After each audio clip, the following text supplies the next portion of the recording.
All right, guys, commentaries on the Gallic War, number 44, XL 1V.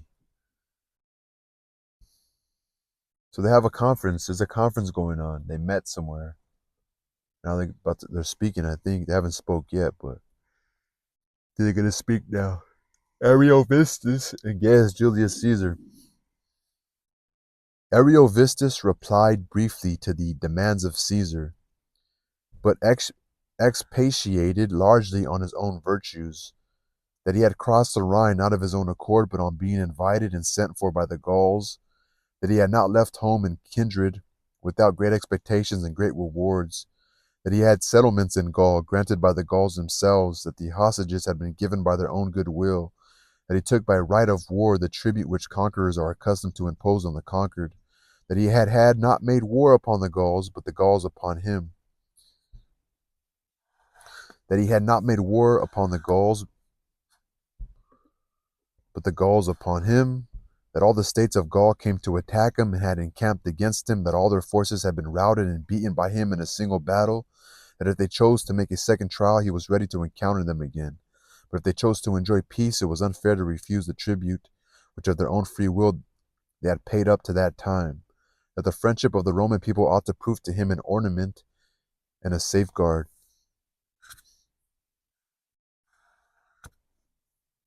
not a detriment, and that he sought it with that expectation. But if through the Roman people the tribute was to be discontinued, and those who surrendered to be seduced from him, he would renounce the friendship of the Roman people no less heartily than he had sought it.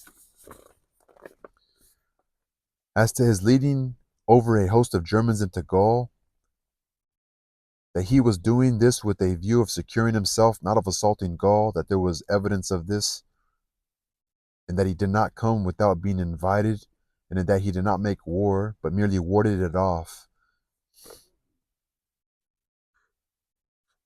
That he had come into Gaul before the Roman people, that never before this time did a Roman army go beyond the frontiers of the province of Gaul.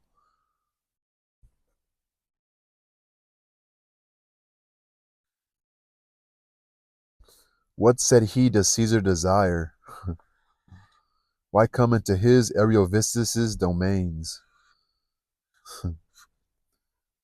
That this was his province of Gaul, just as that is ours. As it ought not to be pardoned in him if he were to make an attack upon our territories, so likewise that we were unjust to obstruct him in his prerogative. As for Caesar's saying that the Aedui had been styled brethren by the Senate, he was not so uncivilized nor so ignorant of affairs as not to know that the Aedui, in the very last war with the Allobroges, had neither rendered assistance to the Romans nor received any from the Roman people, in the struggles which the Aedui had been maintaining with him and with the Sequani.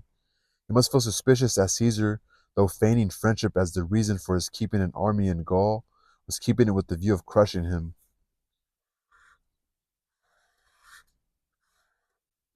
and that unless he depart and withdraw his army from these parts, he shall regard him not as a friend but as a foe, and that even if he should put him to death, he should do what would please many of the nobles and leading men of the Roman people. He had assurance of that from themselves through their messengers, and could purchase the favor and the friendship of them all by his Caesar's death.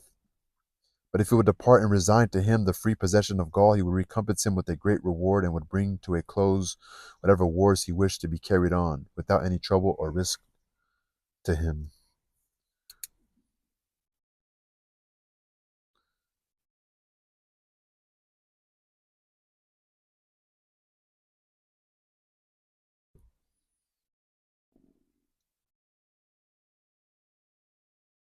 So he must feel suspicious that Caesar, though feigning friendship as a reason for his keeping an army in Gaul, was keeping it with the view of crushing him. And it says, and that unless he depart, who depart, and withdraw his army from these parts, he shall regard him not as a friend, but as a foe, and that even if he should put him to death, he should do what would please many of the nobles and leading men of the Roman people. He had assurance of that from themselves through their messengers, and could purchase the favor and the friendship of them all by Caesar's death.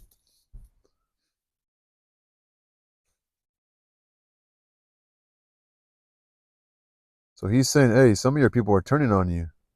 Some of your own people have sent me messengers that like he obviously has enemies at home, right? No, it's interesting.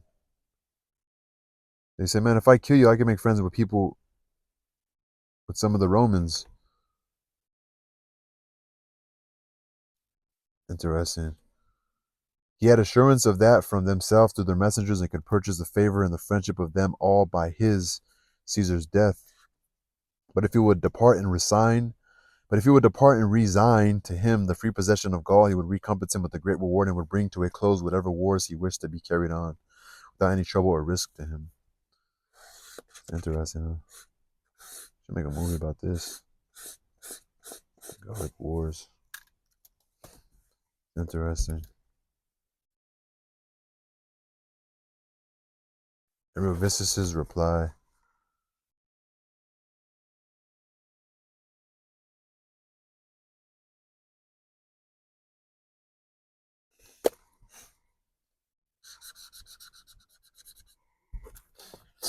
It was funny.